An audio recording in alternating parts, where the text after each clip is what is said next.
200 los muertos tras el terremoto en Colombia, mientras continúan las operaciones de rescate y el gobierno despliega 1000 policías para contener saqueos. El Papa envía un telegrama de condolencias y solidaridad y ofrece su oración por las víctimas. En la diócesis colombiana de Pereira, los desaparecidos llegan a un centenar, mientras la iglesia afronta graves daños y habilita albergues. Los obispos venezolanos se ofrecen como garantes del proceso de transición a la democracia para alcanzar acuerdos que conduzcan a elecciones libres. Argentina se prepara para recibir al Papa León XIV con una gran expectativa, que sus palabras traigan la esperanza y la unión que el país tanto necesita. Un reciente informe nacional sobre personas desaparecidas en México reporta más de 135.000 casos. Repasamos las iniciativas de atención a este drama por parte de la Iglesia Católica. Hola amigos, soy Lady, ¿cómo estás? Bien, gracias Natalie, como siempre un gusto estar contigo y con nuestros televidentes desde los estudios en Lima, Perú. Bienvenidos a su noticiero con enfoque católico EWTN Noticias, soy Natalie Paredes. Soy Eddie Rodríguez Morel, gracias por acompañarnos. En la fiesta de Santa Clara, patrona de la televisión y las telecomunicaciones, iniciamos las noticias desde Colombia, rescatando a gente de los escombros tras el terremoto de magnitud 7,4 grados de este lunes, que tuvo su epicentro en San José del Palmar, departamento del Chocó, al oeste del país. El sismo se sintió con más fuerza y afectó el Valle del Cauca, donde está Cali, en Risaralda, cuya capital es Pereira, en Caldas, donde se encuentra Manizales, y también en Quibdó, con reportes de graves daños en Armenia. El terremoto alcanzó además otras ciudades importantes como Medellín en Antioquia y Bogotá, la capital del país. Según el último balance preliminar de la Asociación Colombiana de Ciudades Capitales, el terremoto deja hasta el cierre de este noticiero 169 muertos y 668 heridos. Otros reportes de prensa elevan el número de víctimas mortales a 224, mientras las autoridades avanzan en la consolidación de un balance oficial. El presidente Abelardo del Espriella, quien asumió el cargo hace apenas 4 días, anunció el refuerzo de la seguridad en las zonas afectadas. Además, luego de advertir sobre casos de saqueos y problemas de orden público en Cali, dijo que más de 1000 policías serán desplegados en esa zona, mientras las labores de búsqueda y atención de los damnificados continúan en todo el país. Escuchemos a los sobrevivientes y testigos de lo ocurrido. Nos sentimos agotados, cansados. Que hace un momento sacaron una niña con vida y esta mañana se sacó del apartamento que estaba en la esquina justo debajo. Salió una adulta mayor. La logramos sacar con vida y a una niña también salió con vida muy temprano en la mañana. El temblor empezó el movimiento muy duro, parecía que no iba a acabar. Gracias a Dios nosotros estamos bien cuando paró, pero fue muy largo y muy duro. Todo se empezó a caer, todo se empezó a abrir, el edificio de nosotros empezó a caer agua. Cuando bajamos el edificio de enseguida Vanessa, totalmente derrumbado. Cierto es que haberse despertado esta mañana con ese temblor tan fuerte en Bogotá, pues ha sido un poco de pánico al principio, pero ya me di cuenta enseguida que después de un minuto aproximadamente, pues todo acabó, empezaron a sonar un montón de alarmas por protocolo de otros edificios que estaban colindantes al mío y por suerte en Bogotá no ha sucedido nada, pero ya habéis visto la magnitud de este desastre natural que en Cali y en otra provincia del interior en Colombia ha sido muy fuerte. Ahora nos trasladamos a la ciudad de Pereira, en Colombia, una de las zonas más afectadas por el terremoto que golpeó el país el lunes último. Pereira es capital del departamento de Risaralda y está ubicada en el centro occidente de Colombia, a unos 200 kilómetros al oeste de Bogotá. Ahí se encuentra el padre Víctor Valencia, delegado de comunicaciones de la diócesis de Pereira, para compartirnos detalles. Padre, los acompañamos con nuestras oraciones. Bienvenido a EWTN Noticias. Bueno, un saludo para todos nuestros televidentes y especialmente para todos los que desde el corazón se han unido en oración y en plegaria por este acontecimiento difícil, doloroso que hemos tenido en nuestro departamento, en los departamentos vecinos y sobre todo también en el corazón de Pereira. Padre Víctor Valencia, ¿cómo se encuentra la gente ahora en este momento? ¿Qué testimonios pueden haberlo impactado en estas últimas horas? Bueno, de alguna manera el terremoto ocurrió a las 7:34 de la mañana. En medio de nuestras realidades de parroquias ya habíamos terminado las Eucaristías de 7 de la mañana y afortunadamente unos ya habían podido salir de los templos. Luego, pues todo el tema de correr, de organizarnos, de mirar qué era lo que había sucedido. Pero hay unos testimonios de unas familias, sobre todo las familias más afectadas. Llevamos 66 fallecidos solamente en el departamento de Risaralda. una de las ciudades, como digo, más comprometidas. El centro de Pereira, alrededor de nuestra catedral de Pereira, es devastador. Entonces, edificios colapsados, pasamos toda la noche casi sin poder dormir, de alguna manera, por la preocupación primero de que hubiera también otro temblor, y segundo, se escuchaban muchos gritos de personas que todavía están buscando, rescatistas, movimiento de escombros. Bueno, todo este tema no nos permitió descansar, pero hoy ya es un nuevo día y estamos aquí con el corazón lleno de esperanza de que juntos vamos a salir de esta realidad y de esta situación. Así es, padre, y lamentamos mucho también el fallecimiento de estas personas. ¿Cómo ve usted las labores de rescate justamente que nos está comentando, ¿no? Y de búsqueda de los desaparecidos? Bueno, las labores de los organismos de socorro, de rescate, han sido maratónicas. Pereira pues cuenta con una red de apoyo. Sin embargo, hemos tenido en las últimas horas arribos de la ciudad de Medellín, desde otras ciudades que vienen voluntarios también a ayudar, sobre todo a rescatar. En este momento tenemos 100 personas desaparecidas, es el número reportado hasta ahora en el último boletín del PMU, del puesto de mando unificado. Dentro de las infraestructuras que están devastadas, padre, ¿también están incluidas algunas instalaciones de la iglesia? Claro que sí. Tenemos una parroquia, un templo, el templo de la Ermita Jesús de la Buena Esperanza, que se derribó totalmente. El sacerdote había terminado de celebrar la Eucaristía y se disponía a cubrir el altar con el cubrialtar para salir ya al desayuno a las 7:34. Y en ese momento empezó el temblor. Ayer hablamos con el sacerdote, el padre Juan Gabriel Correa, subimos hasta su parroquia porque de todas maneras no es fácil ver todo el templo destruido y colapsado. Pero él nos dijo que en medio del temblor lo vivió ahí en el altar, agachado, y nos contaba esta experiencia tan difícil y dolorosa.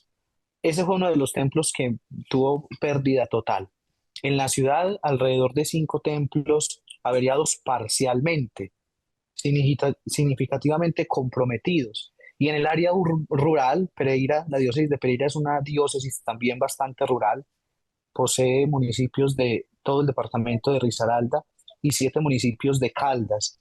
Muy comprometidos los templos de Mistrató, muy comprometidos los templos de la Virginia, el templo de Viterbo Caldas. Bueno, todo este es el panorama y de alguna manera nuestras edificaciones también.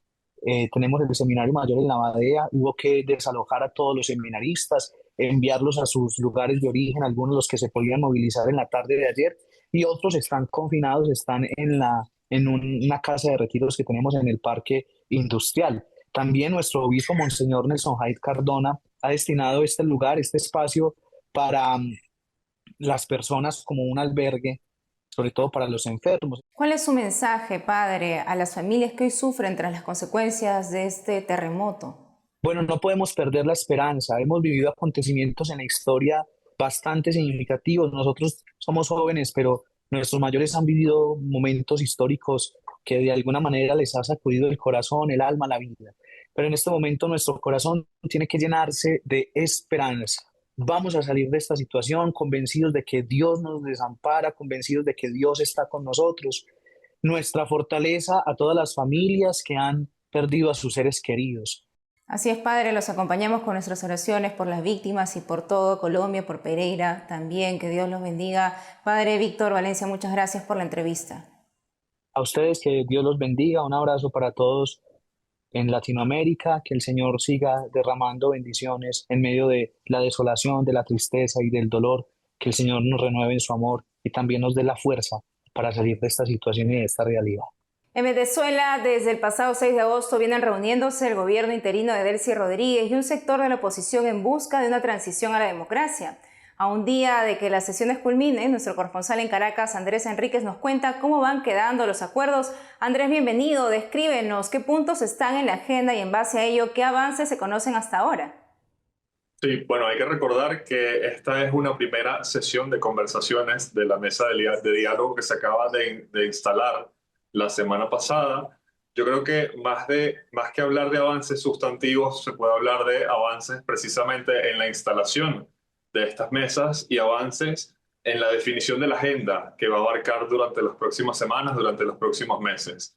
más que sencillamente establecer una fecha para elecciones democráticas en el país, pues la agenda es mucho más amplia. Se habla primero de reinstitucionalizar precisamente los poderes de Venezuela, especialmente el poder electoral y el poder judicial, de restablecer los derechos civiles y las libertades políticas en el país para que diversos actores que hasta ahora no pueden hacerlo participen en un eventual proceso electoral y pues precisamente lograr establecer un cronograma que determine las fechas de unas posibles elecciones libres y democráticas en Venezuela. Y uno de los cuestionamientos es que importantes sectores de la oposición, como el que representa María Corina Machado, no participan en la mesa de diálogo, ¿no? ¿Qué impacto puede tener esto en los acuerdos para la transición? Bueno, eso yo creo que es precisamente uno de los puntos más débiles de la mesa de diálogo que se acaba de instalar. Hay que recordar que está conformada por una representación de la Asamblea Nacional electa en 2015, que según el gobierno de los Estados Unidos es el último poder democráticamente electo en Venezuela, y representantes del gobierno interino que encabeza Delcy Rodríguez. Efectivamente, por órdenes de los Estados Unidos, esta mesa de diálogo ha dejado por fuera a María Corina Machado y al sector de oposición que ella representa, que cabe destacar es el sector de oposición que cuenta con un mayor respaldo de la población venezolana actualmente. Pero yo creo que es importante diferenciar entre representatividad, entre popularidad y capacidad de negociación. Que María Corina Machado no esté sentada en la mesa no implica que sea imposible una transición democrática en Venezuela, pero precisamente sí pudiera complicar un poquito la legitimidad de los acuerdos que aquí se alcancen. Yo creo que una de las cosas que debe dar mayor tranquilidad es que este proceso está tutelado directamente por los Estados Unidos y pues en ese sentido se está velando porque se cumpla efectivamente la agenda y porque los resultados que surjan de esa mesa de diálogo pues sean legítimos y aceptados por la mayoría de la sociedad venezolana. Andrés, ¿cuál ha sido el pronunciamiento de los obispos en Venezuela sobre esta mesa de diálogo? Sí, el día de ayer lunes, el cardenal Baltasar Porras, el cardenal Diego Padrón y el obispo emérito de Los Teques, Monseñor Ovidio Pérez Morales, emitieron un comunicado conjunto a título personal. No fue un comunicado oficial de los obispos venezolanos, pero estos prelados de la Iglesia expresaron que ven con beneplácito y esperanza el inicio de estas mesas de diálogo y de estas conversaciones. Recordaron que en el pasado se han llevado esfuerzos similares varias veces que han fracasado por diversas razones y expresaron pues esta preocupación de que los acuerdos aquí alcanzados pues no lleven a nada. Más allá de eso, también se ofrecieron como garantes de que el proceso llegue a buen puerto y expresaron su bendición y su acompañamiento muy cercano a lo que se converse en las próximas semanas y a los resultados que surjan de esta iniciativa. Gracias, Andrés Enríquez, por la información. Muchísimas gracias. De Venezuela nos vamos a Argentina, donde la emoción y la fe marcaron la celebración del querido San Cayetano y la venida del Papa León XIV al país. Nuestro corresponsal Matías Boca nos cuenta. La comunidad del santuario del barrio porteño de Liniers vivió su fiesta patronal, San Cayetano, el patrono del pan y del trabajo. Con espigas de trigo en la mano, estampitas apretadas contra el pecho y lágrimas de gratitud en los ojos, las familias avanzaron paso a paso hacia el santuario.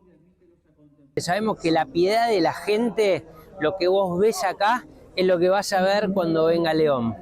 Porque es de la popular que el Papa siempre es alguien querido y respetado, ¿no? El Papa León, alguien que busca la unidad, un hombre de paz, que esa es la primera palabra que nos dijo como iglesia, y San Cayetano, que también un hombre de paz. Por eso me parece que esto es como la antesala de lo que va a ser la visita del Papa. Así que eso es lo que venimos a celebrar hoy en San Cayetano, el pueblo fiel de Dios, que ya está esperando al Papa León XIV. En medio del clima de oración y fraternidad, la emoción se multiplicó al compartirse con entusiasmo una noticia que encendió el espíritu de la multitud: la ansiada venida del Papa León XIV a la República Argentina. Y es una emoción inmensa recibir al Papa León XIV.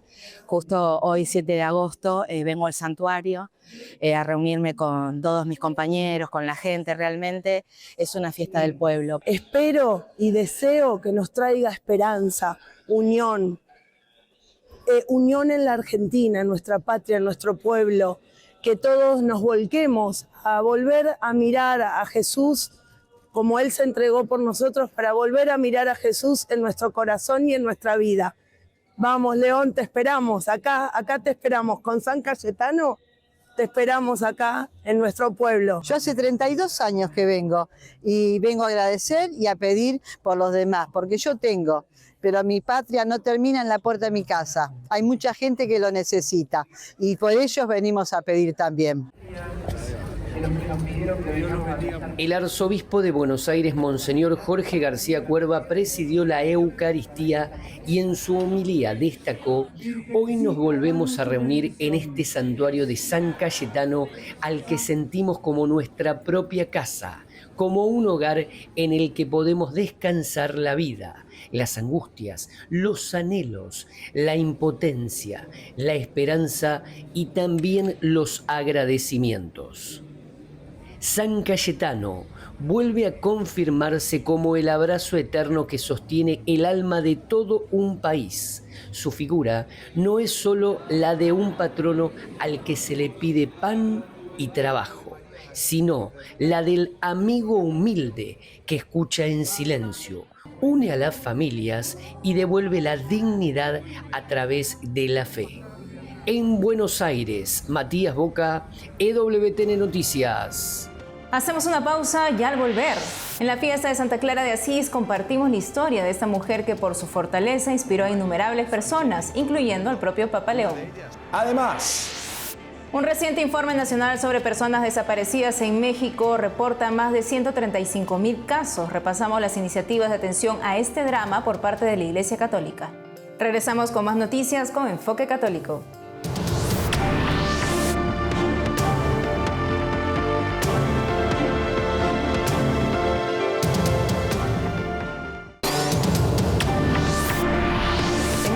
Las desapariciones forzadas vinculadas a la violencia y el crimen organizado siguen siendo uno de los mayores dramas que enfrenta el país. Ante esta realidad, la Iglesia Católica impulsa distintas iniciativas para acompañar a las familias. Nuestro corresponsal Diego López amplía. Ciudad Juárez, ubicada en la frontera con Estados Unidos, es uno de los sitios más golpeados por la violencia. Este drama marcó la vida de Javier Álvarez Armendáriz, diácono transitorio que espera ser ordenado sacerdote, quien en entrevista con EWTN Noticias contó que su padre desapareció en 2009 durante una de las etapas más violentas que ha vivido la frontera norte de México. Todo fue en la casa de mi abuelita, ¿no? Todos estábamos niños, entraron a la casa, nos tiraron al piso, ¿verdad? Pues los secuestradores nos apuntaban con las pistolas, ¿no? Y pues bueno, fue algo que se había marcado en mi infancia, ¿no? Yo tenía alrededor de 11, casi 12 años. Y ya a partir de ahí, pues ya nunca supimos de ellos. La historia de Javier es también la historia de miles de familias mexicanas que, pese al paso de los años, continúan buscando respuestas. Muchos, arriesgando su vida, recorren desiertos, cerros, basureros y posibles fosas clandestinas con la esperanza de encontrar alguna pista, algún indicio que dé con sus familiares. El más reciente informe nacional sobre personas desaparecidas de la plataforma Red Lupa señala que en México existen más de 135.000 personas desaparecidas y no localizadas. Los estados con el mayor número de casos son el Estado de México, Tamaulipas y Jalisco. Frente a esta crisis, la Iglesia Católica ha decidido acompañar a quienes viven este dolor. En distintas diócesis del país, obispos, sacerdotes, religiosas y laicos colaboran con colectivos de búsqueda.